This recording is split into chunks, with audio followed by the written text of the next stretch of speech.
All right, on this fourth video on just the opening words of the Lord's Prayer, Our Father who art in heaven, Luther reminding us again how that is, that God invites us to call out to him as dear Father, and that's all for the work of Jesus Christ, who, the only Son of God, made us adopted children by grace through faith in his precious work.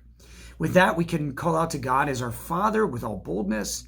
He is in heaven. He can do all things. He is the perfect Father who understands exactly what we need, so he can even sift through any poor petitions, things that we ask for that aren't good for us, and he can answer perfectly and give us what we truly need, what we truly long for.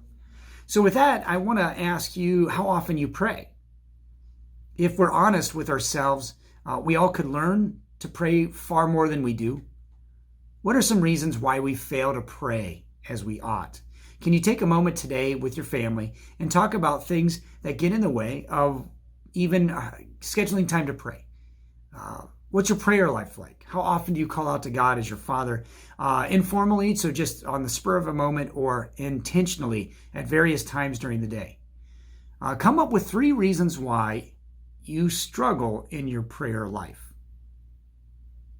As you think about that, I'm going to read to you from James chapter 4, verses 2-3.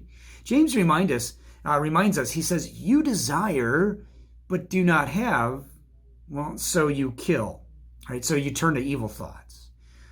You covet, right? You desire things that are forbidden. But you cannot get what you want, so you quarrel and you fight. You do not have because you do not ask God. When you ask, you do not receive because you ask with wrong motives. That you may spend what you get on your pleasures. James reminds us a little bit of some of the answers that we're looking for and the reasons why we don't pray as much as we ought or can.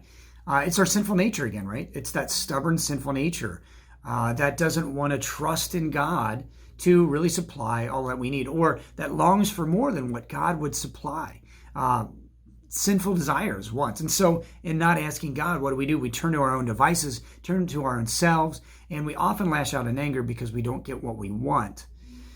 So James brings us some insight there, and that would cause us to repent and to really lean on our Father in prayer for truly what we need.